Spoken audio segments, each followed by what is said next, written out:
Sinuportahan ni Manila 6th District Representative Bienvenido Abante Jr., ang desisyon ng Movie and Television Review and Classification Board, na magpataw ng 12 airing days suspension sa each showtime, dahil nasa mandato umano nitong protektahan ang mga bata laban sa kalaswaan.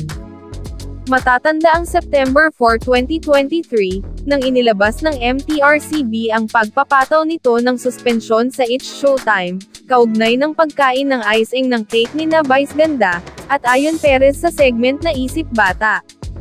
The MTRCB has a mandate to protect Filipino audiences against indecency in our airwaves, and to protect our children. They did the right thing. Pahayag ni Abante, na siya ring House Committee on Human Rights Chairperson.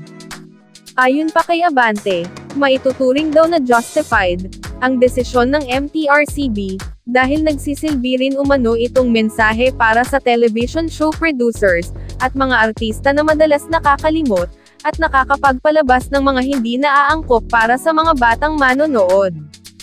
Filipino audiences are frequently bombarded by lewd, risque, and racy material on television and online, so much so that I fear that we have become inured to vulgarity in the media. Ani Abante, it is so commonplace now that we have become accustomed to double entendre and veiled kabastusan, intended to catch the attention of Filipino audiences. Paniniwala ko, sumusobra na. It is time for the government to step in and promote positive values to protect our families. Saad pa niya. Iginiit din ng mambabatas na dapat isama sa Bagong Pilipinas campaign ng kasalukuyang administrasyon ang pagsusulong ng traditional Filipino family values para sa mas maayos umanong lipunan. Faith and family values are the foundations of a great nation.